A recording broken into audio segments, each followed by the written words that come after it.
This is British Columbia. It's pretty much a playground for adventure riders.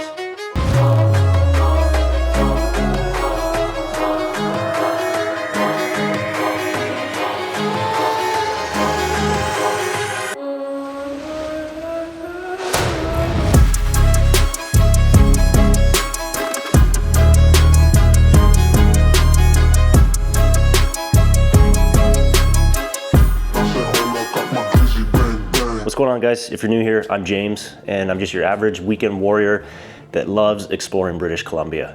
So today we're gonna look back at some of the highlights that I've gone through in the past 5 years, exploring these FSR roads, main roads, and mountain ranges here in British Columbia. So let's dive in. Real quick, when I talk BC, I'm mainly talking southern BC. I really haven't explored more north past Prince George type of area. Unfortunately, being a weekend warrior, you're kind of limited to time. Today, we're gonna be kicking it off all the way on the west coast of Vancouver Island, the infamous North Island 1000. If you guys haven't heard of it, I'm gonna put a link up to the video right up here or in the description. You're gonna wanna check that out because it is pretty epic.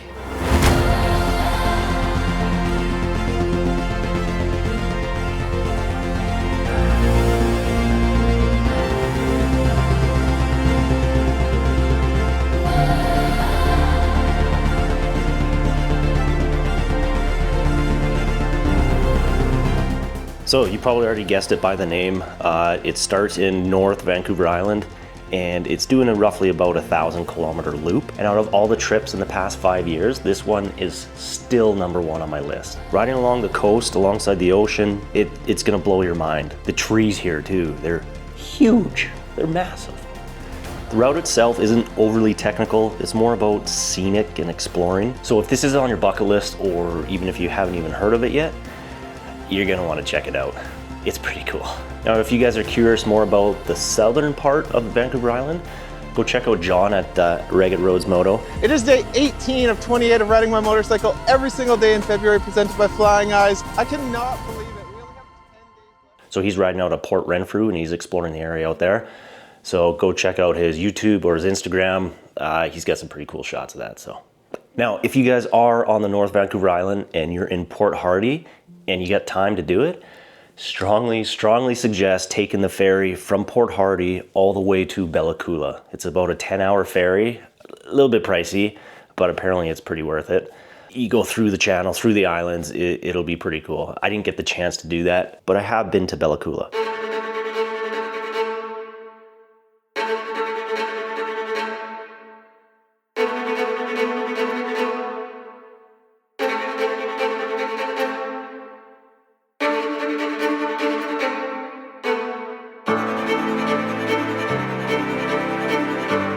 The town itself is really coola. That was dumb. That was a dumb joke. We were told there was some amazing riding all around, but we only poked our heads in for about a half a day or so because the rain started to come down pretty hard. Now, once you start heading east, you'll come across the hill. That's Canada's steepest section of highway. You climb roughly 1,200 meters over 19 kilometers. At some points, it feels like you're riding straight into the clouds. And don't be surprised if you spot a grizzly or two along the way. It's that wild out there. It actually is. It's almost closed off. Now, once you reach the top, I'd suggest heading a bit south towards Chilko Lake. That area is absolutely epic. It was a little windy, but riding there made it totally worth it. The trails we rode into were double track, so a bit more challenging, but a lot more fun. Along the way, we spotted even more bears, wild horses, and some incredible mountain ranges. Honestly, I think if I could spend an entire week just exploring that area, I still wouldn't see it all.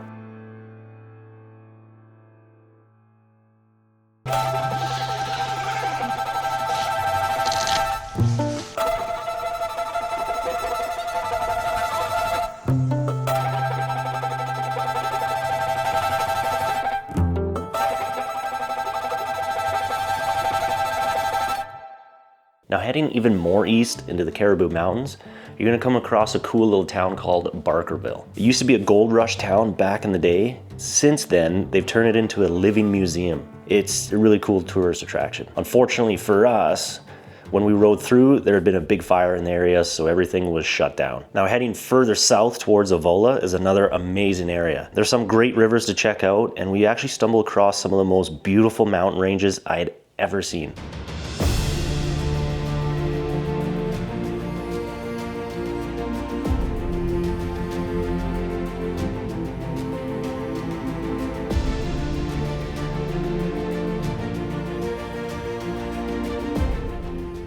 This is one of those trips where we just said, let's just go explore the area. We've never been there, and it turned out to be absolutely magical.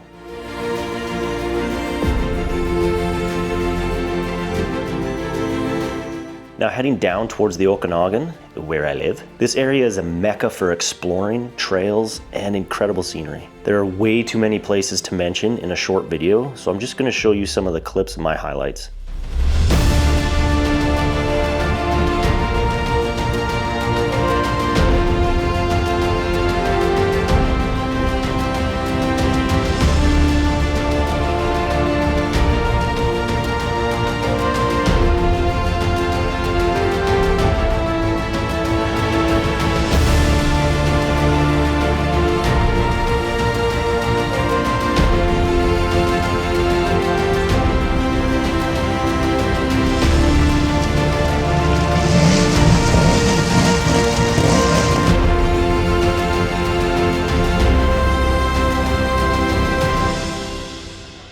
Whatever kind of terrain you guys are looking for, we probably got it here somewhere. Now heading towards the Canada-US border and into the Kootenays is still one of my favorite areas.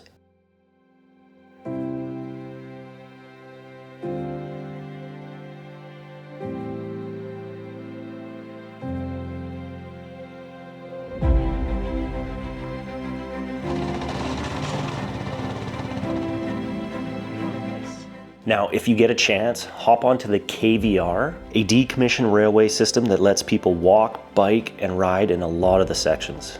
It's incredible to see the province in places where a steam train used to roll. Now, if you're looking for a cool stop, check out Sandon, a ghost town that's been forgotten by time. I'm not going to say much about it because it's better if you explore it yourself, but trust me, it's pretty sweet. This year, a big trip that my dad and I have planned is heading more east down into southern Alberta.